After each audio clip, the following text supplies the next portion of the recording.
Jurassic World Fallen Kingdom is the sequel to Jurassic World and the 5th movie in this Jurassic franchise, if you want to call it that. Now, one of the questions I do get asked most often is, Connor, what is your all-time favorite movie ever? The answer to that is Jurassic Park. Jurassic Park has been my all-time favorite movie since I saw it for the first time when I was 5 years old. It's the reason I love movies. It's the reason I talk about movies. Jurassic Park is one of the greatest movies ever. And because of that, a few sequels were made along the way, and one sequel in particular, Jurassic World, which came out in 2015, was the first movie I ever did a spoiler review for. I found Jurassic World to be an enjoyable movie, but it was definitely flawed. I think it's because I love Jurassic Park so much, I hold the sequels that are made for it to such a high standard. I feel Jurassic Park deserves at least one great sequel, and for me, it hadn't gotten that yet. So obviously I went into Jurassic World Fallen Kingdom thinking maybe this can be it. Maybe this can be that great sequel that Jurassic Park deserves. And well, it's not. Okay, getting into the opening scene, I will say the opening scene in Jurassic World Fallen Kingdom is actually pretty intense. You see these guys in a submarine in the Mesosaurus enclosure. It looks like they're trying to get some Indominus Rex DNA. And there's another tech outside that's communicating with them, getting ready to open and close the gate for the enclosure. But as the guys in the submarine are collecting the DNA, they get attacked by the Mesosaurus. And then the technician that's on land, he's trying to communicate with them. He's trying to figure out what's going on. But at this point, he's like, alright, I'm not here for you guys, so I'm gonna have to close the gate because we can't let the Mesosaurus get out into the ocean. But then as that's happening, he gets attacked by the T-Rex. The thing that he was using to open and close the enclosure, that device gets destroyed. He's able to escape the T-Rex and the chopper, but because the gate never shut, he ends up getting eaten by the Mesosaurus, which has now made its way into the ocean. And I will give this movie credit for that, because you look at the first scene in Jurassic Park, that is such an intense scene. It puts you on the edge of your seat, and it hooks you right into the movie immediately. This was kind of a similar situation. I mean, the first scene, it was intense, it was interesting, it's got you wondering, oh, hey, the Mesosaurus got into the open water. Now what's gonna happen? The issue for me is the Mesosaurus now being free in the ocean. That is not addressed really until the end of the movie. I'll get to there when I get there. The main plot point of the story is the volcano on Jurassic World. That thing is going to erupt, and when it erupts, every dinosaur that is still on that island is going to die. And Claire Dearing has organized this dinosaur protection group whose goal is to find a way to get onto that island and rescue as many species as they can. And she gets approached by Benjamin Lockwood. He's a former partner of John Hammond's, and he tells her, hey, I'm gonna send you and your group onto that island. I want you to rescue as many dinosaurs as you can, and we have a sanctuary, another island where you can put these dinosaurs. They'll be safe, they'll be happy, and they'll be out of humans' way. She then speaks with Eli Mills, Lockwood's aide. He gives her a little bit more information, and he also tells her that it's very important that they get Blue, the surviving velociraptor from Jurassic World. They gotta get her off of the island, and she's gonna be the toughest because she's a velociraptor. These things aren't easy to catch. So of course Claire Dearing, she's like, there's only one person out there who could possibly catch her, and that would be Owen Grady. So she meets up with Owen, she tells him what's going on. You know, he's not really too interested in helping, but you know, when she explains, it's like, hey, Blue is alive, you raised her, she means something to you. Don't you want to rescue her? And you see in that moment, Owen is like, yeah, I can't leave her to die. So if nothing else, he joins the group to at least make sure that she gets off the island. So right here, I think is a good place for me to touch on Chris Pratt as Owen Grady and Bryce Dallas Howard as Claire Dearing. Chris Pratt, once again, is easily the best human character in these new Jurassic Park movies. I said he was really good in Jurassic World, and he is really good in this movie too. I love his attitude, I love his charisma, I love that he really cares for Blue. What I also appreciate that this movie did is it really delves into more of the relationship that Chris Pratt developed with the Velociraptors. You do see some footage at one point in the movie of him raising the Velociraptors when they were younger, you know, studying them, you know, figuring out what behavior triggers them. But you really do see he had a very unique relationship with Blue. You know, she was a bit more responsive towards him, a bit more approachable towards him.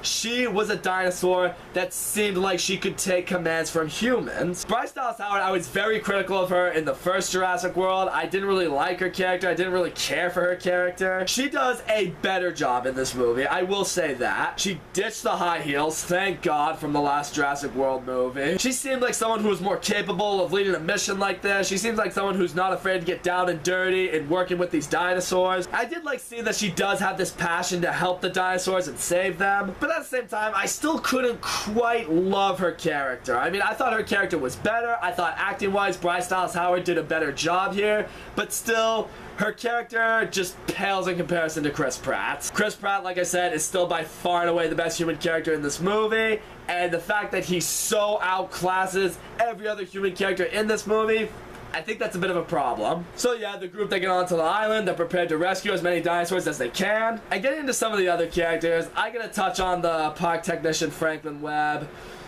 Oh my gosh. Franklin Webb was 100% the biggest pussy that's ever been in a Jurassic Park movie. This character literally, before they even get onto the island, they're talking about the dinosaurs they're gonna encounter, and he's all like, wait, is the T-Rex alive? Is the T-Rex alive? Oh my god, I don't want to see a T-Rex. I don't want to die. He's basically exactly that before they even set foot on the island to begin this mission. It's like, are you even equipped to be here? Granted, I know you're going on a park to encounter dinosaurs. Granted, I know you're going on a park and you have to encounter dinosaurs, but the fact that he is bitching about it and he's whining about it before they even set foot on the island, it's like the dinosaurs haven't even shown up yet and this character is already annoying the shit out of me. I figured these new Jurassic Park movies would have learned to not have shitty kid characters like they had in the previous Jurassic World movie and maybe improve upon that here.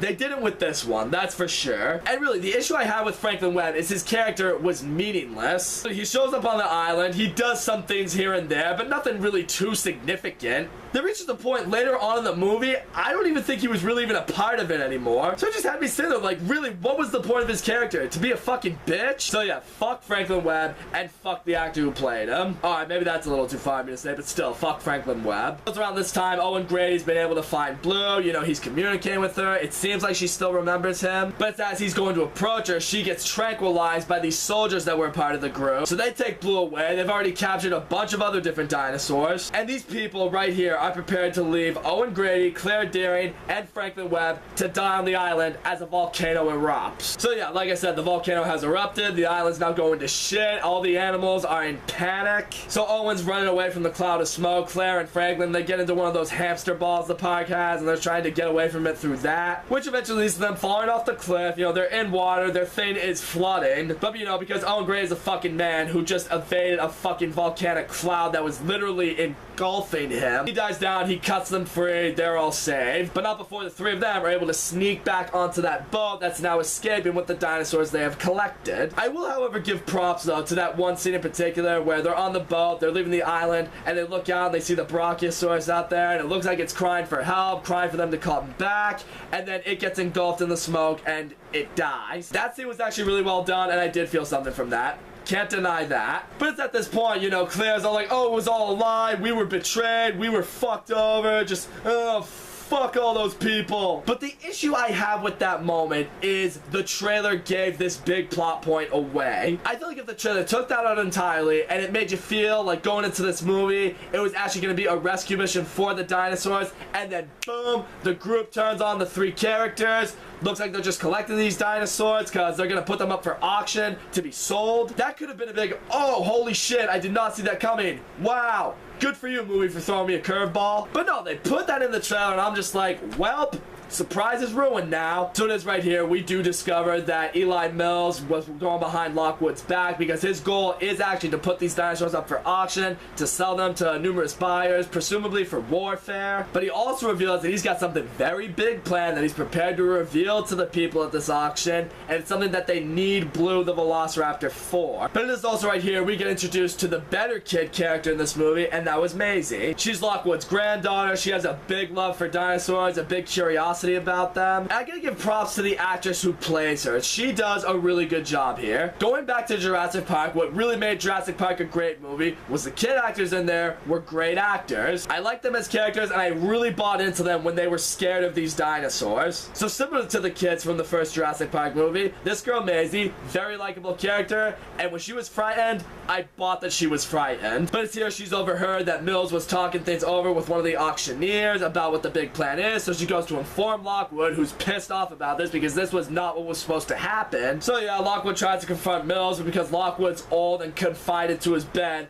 Mills just smothers him with a pillow and murders him. But now getting into what the very big reveal is that Mills has planned for this auction. As they auction off a few of the dinosaurs, as these dinosaurs are sold away, they bring out a new genetically modified hybrid called the Indoraptor. He's like, oh, it's a modified hybrid of the two most dangerous animals that ever lived on this planet, the Indominus Rex and the Velociraptor. He's like, oh, it's got great intelligence, it can track, it can hunt, it's stealthy, it has a targeting system that's built into it. And that's the thing, they're just prepared to show off a prototype because it turns out Henry Wu needs Blue the Velociraptor. He needs her DNA to put into the new Indoraptors that they're going to create, so the Indoraptors can be responsive and submissive and follow the directions from humans. Now getting to the Indoraptor, here are my thoughts on that. Did the creature look cool? Yes. Did it look original? For the most part. What I don't like is this is just lazy writing for a movie. They were like, oh, we used a genetically modified hybrid, which worked in the last movie, which was original from the last movie,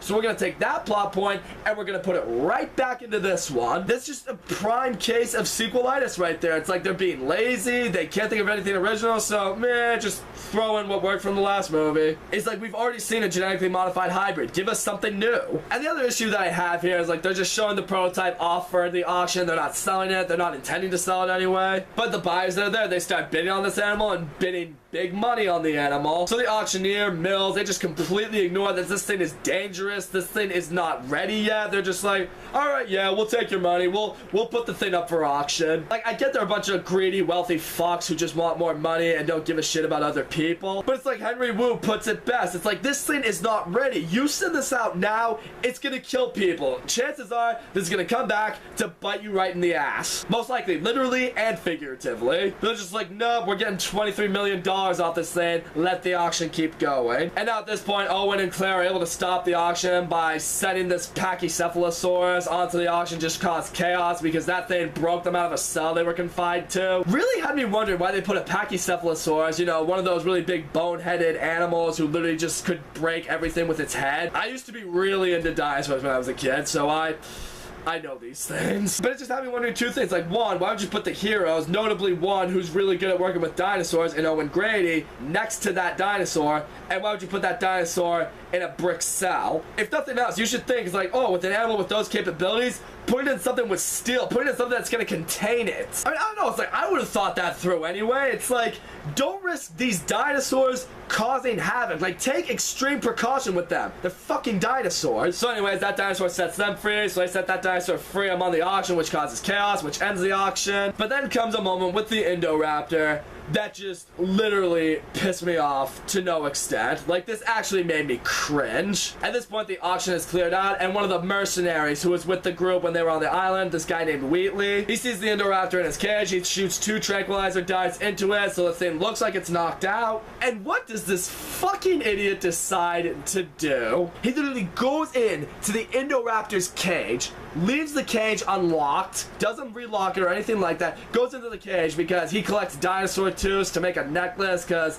I don't know, you know how like some big time hunters, they'll put the animals' heads on the wall and shit like that. So this guy collects dinosaur tooths and makes them necklaces. I actually thought that was interesting. I didn't mind that. But in fact, he's like, I gotta get a tooth from this Indoraptor because this is gonna be badass. This is gonna look so great with this necklace. And of course, the Indoraptor's not asleep. It's just pretending to be. So that way, when he goes in to take the tooth, the Indoraptor just savagely kills this thing. Breaks free because that gate was now unlocked. He kills the auctioneers, and now the Indoraptor is loose. It's like, how can people literally be so fucking stupid? It's like you shot 2 tranks into this dinosaur, a genetically modified hybrid that no one has seen before, and you're not even gonna stop and think to yourself, you know what? Maybe it's actually not asleep, or maybe it is asleep, but maybe it's only going to be asleep for like a second. Maybe I should at least wait when the thing's like really confined, really pinned down and locked down for me to take a tooth from it. He's like, you know what, I'm going to open the door to the cage, leave the door to the cage unlocked, when in reality I could have probably walked between the bars on this cage. I'm going to put all these lives at risk so I can get a fucking tooth. And it's like, even, why do you only fire 2 darts? Like, unload your shit on this motherfucker. It's stupid, it's dumb, and it's just something to make the story go along. on. So now at this point, like I said, the Indoraptor is now loose in this mansion. It's now hunting everyone it can find. At one point, it makes its way into Maisie's room. She's under her bed. She's hiding from it. Again, that was actually a pretty intense scene. It reminded me a little bit of the scene in Jurassic Park when Lex and Timmy are hiding from the velociraptors in the kitchen. What I don't like, though, is there's a scene that is basically straight out of Jurassic Park. You know, it's that one moment in the kitchen when Lex is trying to slide one of those kitchen drawers down to hide herself from the velociraptor. Literally, there is a point when Maisie's hiding from the Indoraptor. She literally gets into this little section with like this slide down door, slides it down to hide herself from it. I'm just like, really? You're taking a scene straight out of Jurassic Park. Like, really?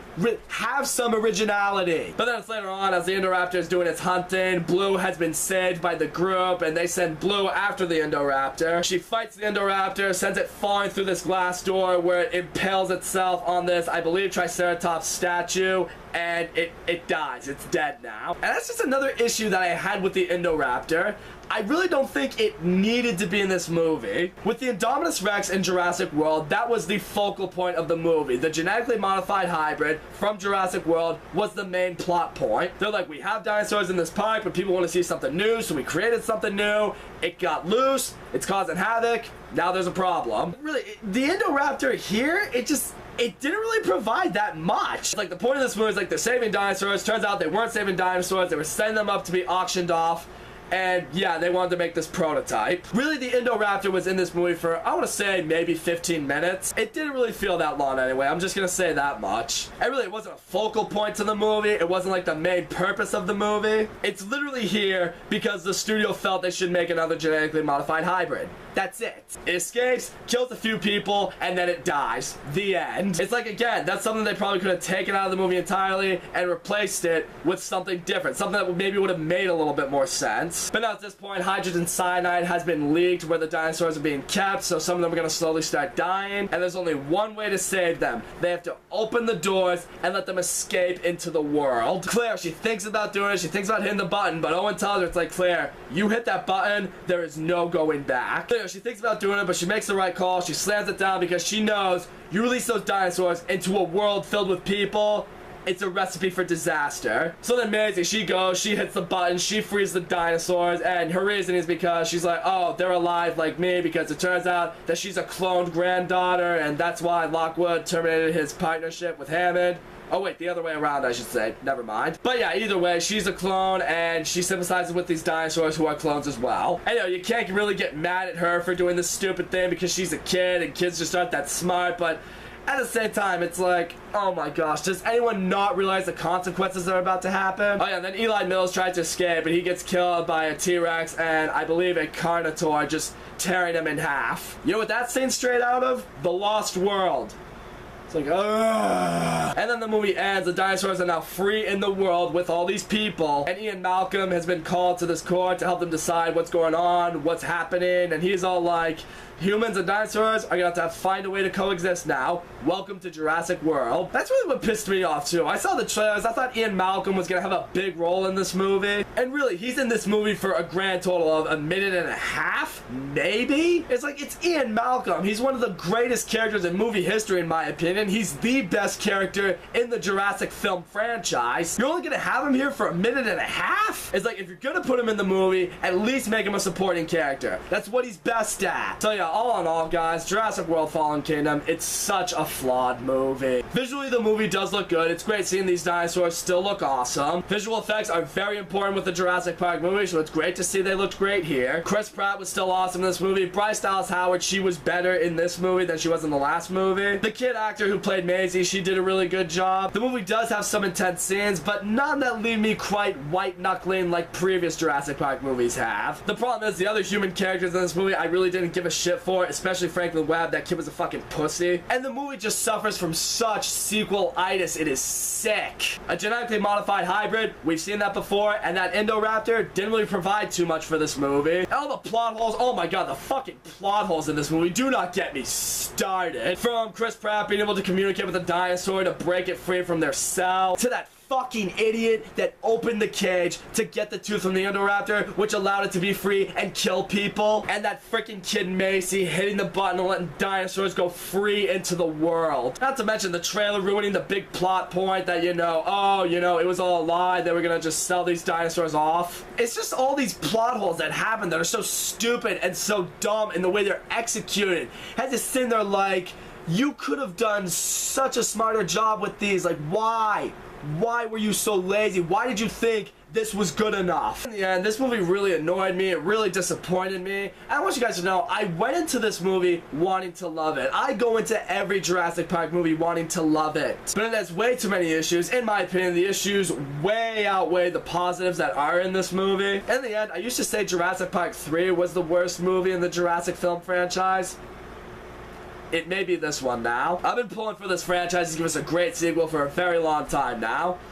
And you know what? Unless Steven Spielberg maybe comes back to direct a new Jurassic Park movie, I think I gotta throw in that towel. So that's all I gotta say, guys. Thank you so much for watching my video. Don't forget to leave a comment, like, subscribe, and I will see you all next time.